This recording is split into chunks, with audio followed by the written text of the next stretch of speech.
Bismillahirrahmanirrahim. Assalamualaikum warahmatullahi wabarakatuh. Alhamdulillah hari ini kita bertemu di pertemuan 9 pada mata kuliah jaringan komputer. Nah, tema pembahasan kali ini adalah mengenai network operation yang mencakupi configuration management dan fault management. Nah, kita bahas satu-satu.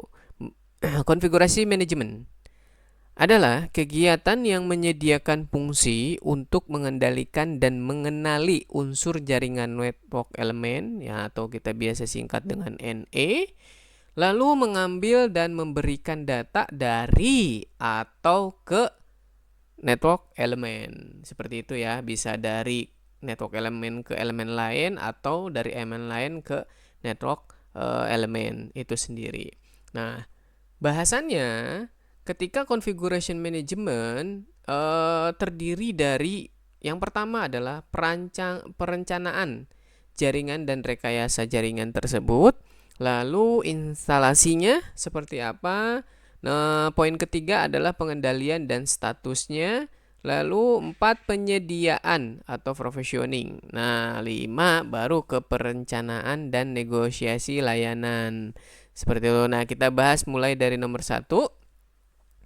Oke, di perencanaan jaringan dan rekayasa, poinnya adalah kegiatan ini merupakan fungsi dari manajemen yang berhubungan dengan proses penentuan kebutuhan, pengembangan kapasitas jaringan, serta proses pengenalan teknologi baru. Nah, poin berikutnya, fungsi ini juga membuat penilaian rencana alternatif untuk mendukung kelompok fungsi penyedia. Jadi seperti itu. Nah, pada fungsi lainnya meliputi desain dari network elemen, lalu estimasi dana dan anggaran penentuan kebijakan teknologi serta perencanaan infrastruktur yang ada. Jadi di sini kita harus membuat suatu perencanaan jaringan serta rekayasanya mencakupi mulai dari teknologinya apa yang baru, lalu infrastrukturnya seperti apa, dan pendanaan anggarannya seperti apa. Nah, lanjut ke nomor 2 tentang instalasi. Mendukung kegiatan instalasi peralatan yang membentuk jaringan komunikasi yang meliputi pengembangan atau pengurangan suatu sistem. Jadi, di sini harus ditekankan jika instalasinya itu berlebih pada tidak sesuai dengan yang dibutuhkan, maka nanti ada over budget atau dananya over lah. Seperti itu. Maka di sini harus ditentukan pas-pasnya seperti apa. Nah, poin kedua adalah mendukung proses pemasangan sistem baru pada sebuah jaringan untuk pengelolaan kinerja perawatan dalam sebuah jaringan. Kenapa sih yang dibilang tadi itu kenapa harus sistem baru, sistem baru, sistem baru gini? Ketika kita membuat suatu perencanaan jaringan, maka perencanaan jaringan itu harus sudah berjangka minimal 5 tahun ke depan. Jadi perangkat atau sistem baru ini masih support digunakan untuk 5 tahun ke depan. Jangan sampai perangkat yang memang tidak baru atau misalnya teknologinya ya bukan perangkat baru atau second, tapi sistem teknologinya itu terkini atau memang sudah lama dipublish gitu. Kalau misalkan kita membuat sistem yang lama, sedangkan kita ingin sistem ini berjalan 5 tahun ke depan, maka ya kalau kita menggunakan sistem yang lama tidak worth it gitu untuk suatu perencanaan ke depannya. Oke. Lalu kita lanjut ke nomor 3. Di sini ada perencanaan dan negosiasi layanan. Nah, kegiatan yang berkaitan dengan perencanaan untuk memperkenalkan layanan baru untuk pelanggan meliputi perubahan fitur dan pemutusan layanan seperti apa. Nah, ini harus dijelaskan. Oke, lanjut di penyediaan atau provisioning. Terdiri dari prosedur untuk membuat perangkat menjadi bekerja, tapi tidak termasuk instalasi, gitu ya. Nah, fungsi lainnya antara lain konfigurasi network elemen dan pengelolaan database network elemen itu sendiri. Nah, ini di luar. Jadi penyediaan provisioning. Contohnya misalkan kita kalau misalkan berlangganan ISP. Masuk ke rumah kita, mereka menyediakan modem yang sudah include dengan hotspotnya atau AP-nya ya, akses pointnya gitu. Namun itu dalam satu perangkat. Nah, kita mau menambah nih ke kamar sebelah misalkan. Nah, itu termasuk penyediaan atau provisioning gitu ketika menambah akses point ke sebelah oleh kita sendiri gitu.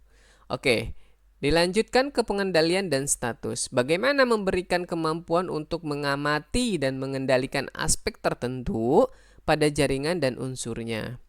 Nah, lalu fungsinya status dan pengendalian network elemen, status jaringan, sistem penanganan pesan. Ketika pengendalian dan status ini berjalan dengan baik, maka seluruh network elemen pun akan berjalan dengan baik. Jadi memberikan kemampuan untuk mengamati seperti itu ya. Jadi jangan sampai lepas ya, setelah instalasi selesai dilepas begitu aja, jangan. Ya ada pengendalian atau ada maintenance-nya lah menurut bahasa ringannya kita gitu. Oke, lanjut di konfigurasi manajemen function. Nah, ada auto, discovery, dan auditing. Lalu configuration setting, synchronize, image management, backup, dan restart. Itu udah satu kesatuan yang tidak bisa lepas dari konfigurasi manajemen function. Seperti itu. Ini nggak bisa lepas. Nah, apa sih itu auto discovery dan auditing? Nah, ini ada 2 poin. Poin pertama adalah manajemen area ya. PAPS membutuhkan konfigurasi jaringan yang ada. Nah, kita harus bisa terkoneksi ke jaringan untuk mencari tahu apa yang sebenarnya dikonfigurasi. Hal ini disebut audit. Dalam beberapa kasus disebut penemuan. Nah, poin kedua, selain itu kita membutuhkan yang namanya auto discovery. Mencari tahu entitas dalam sebuah jaringan, misalkan penyedia perangkat keras seperti lisensi, kartu garansi, dan lain-lain. Nah, ini ada di discovery atau auditing. Nah, auditing pun mencakup betul nggak sih network itu sesuai dengan spesifikasinya, network itu dengan network yang berjalan dengan sistem yang terkini atau terbaru. Nah, ini ada di sistem auditing sendiri gitu. Lalu bagaimana konfigurasi manajemen inventory-nya? Nah, berkaitan dengan aset yang dimiliki dalam sebuah jaringan meliputi yang pertama adalah alat-alat, jelas. Ya, kita bahas mengenai jenis perangkat, CPU, memori, hard disk, RAM dan sebagainya. Nah, terus peralatan tambahan ada kartu jaringan dan slot lainnya, slot PGA atau apa gitu ya. Terus informasi pembukuan perangkat ketika dibeli, nomor inventarisnya, informasi dukungannya. Nah, biasanya ini berkaitan dengan garansi ya, informasi dukungan itu berkaitan dengan garansi. Nomor inventaris itu kan biar si device-nya itu nggak tertukar-tukar. Lalu nomor 2 ada software. Nah, software ini kita lihat di sistem operasi, lisensi dari software tersebut, dan lain-lainnya software yang dipergunakan pada pada instalasi tersebut. Nah, di mana dan kapan akan digunakan untuk softwarenya. Lalu ketika kita sudah di situ atau baru kita masuk ke konfigurasi setting. Ya, poin pertama, memastikan semua perangkat jaringan sudah dikonfigurasi. Inti dari manajemen jaringan. Lalu poin kedua ada elemen manajemen layer. Ya, ini hostname, username, password, dan lain-lain ya. Terus network management layer. Ada IP address, netmask, routing protocol. Terus poin terakhir ada service management layer. QoS, VPN, ACL, access list dan sebagainya.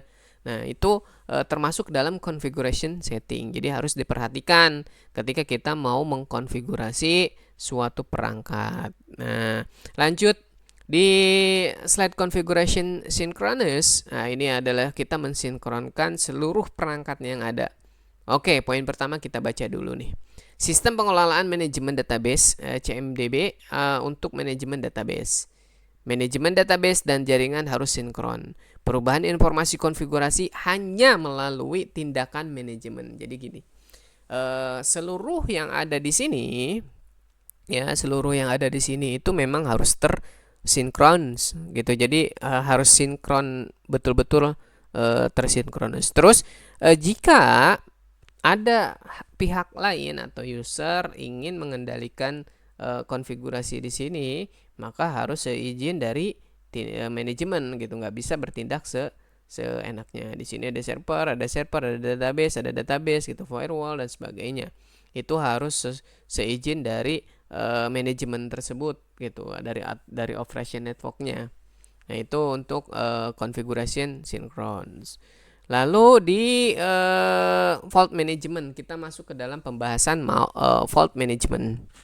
Nah, ini udah sering dibahas di mata kuliah lain.